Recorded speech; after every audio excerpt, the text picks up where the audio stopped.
দেখছেন সবার খবর, সবার নজর, বার্তা এক নজর।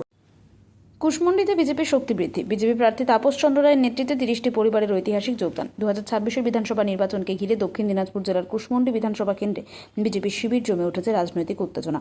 পরিবর্তনের হাওয়ার ভেসে তৃণমূল কংগ্রেস এবং অন্যান্য দল থেকে 30টি পরিবার বিজেপিতে যোগদান করেছে। জাহাঙ্গীরপুর অঞ্চলে অনুষ্ঠিত এই যোগদানে এদিন নেতৃত্ব দেন বিজেপি মনোনীত প্রার্থী তাপস চন্দ্র রায়। তার সঙ্গে ছিলেন দক্ষিণ দিনাজপুর জেলার বিজেপি সভাপতি স্বরূপ চৌধুরী এবং স্থানীয় বিজেপি নেতৃত্ব। অনুষ্ঠানে বিজেপির পক্ষ থেকে নতুন সদস্যদের উষ্ণ অভ্যর্থনা জানানো হয়। তাপস চন্দ্র রায় বলেন যে এটি শুধুমাত্র একটি দলীয় যোগদান নয়, এটি মানুষের বিশ্বাস, পরিবর্তনের আকাঙ্ক্ষা এবং উন্নয়নের স্বপ্নের প্রতিফলন।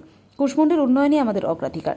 যোগদানকারীরা জানান যে তৃণমূলের প্রতি অসন্তোষ এবং বিজেপির নীতিতে আস্থা তাদের এই সিদ্ধান্ত নিতে অনুপ্রাণিত করেছে। তাদের আশা, বিজেপি নেতৃত্বে কুশমন্ডি আরও শক্তিশালী এবং উন্নত হবে।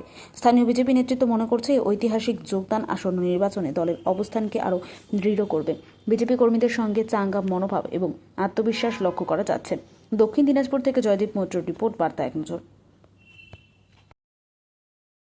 আমরা উপস্থিত আছি কুশমন্ডি বিধানসভার অন্তর্গত হেকান্দারপুর গ্রামে আমরা উপস্থিত আছি। এখানে আমাদের সঙ্গে কুশমন্ডি বিধানসভার ভারতীয় জনতা পার্টির যিনি প্রার্থী সম্মানীয় তাপস চন্দ্র রায় যুক্ত আছেন, নারায়ণদা আমাদের মণ্ডল সভাপতি উনি যুক্ত আছেন। যে এই হেকান্দারপুর গ্রামের প্রায় 25টি পরিবার যারা আগে তৃণমূল করত আর বর্তমানে তারা তৃণমূল ছেড়ে ভারতীয় জনতা পার্টিতে যুক্ত হলেন। এই এলাকায় তৃণমূল যেভাবে চুরির রাজনীতি করছে, অর্থাৎ দেখুন এই রাস্তাঘাটের কি পরিস্থিতি করে রাখছে। গ্রামে একটা মানুষ অসুস্থ হলে তার বেরোনোর মতন কোনো রাস্তা নয়। 5 বছর ধরে এখানে বিধায়কের কোনো রকম প্রবেশ ঘটেনি। এই রকম মনোন্নয়নের জন্য পাড়া শুদ্ধ সবাই আজকে ভারতীয় জনতা পার্টিতে যোগদান দিলেন এবং তারা এটাও প্রতিশ্রুতিবদ্ধ যে এই এলাকার ভোট তৃণমূল আগামী সময়ে পাবে না এবং ভারতীয় জনতা পার্টির যিনি প্রার্থী আছেন তিনি সমস্ত ভোট পাবেন। সকলকে ধন্যবাদ, নমস্কার।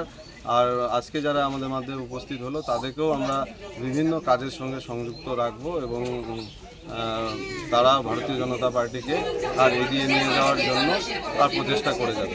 ধন্যবাদ।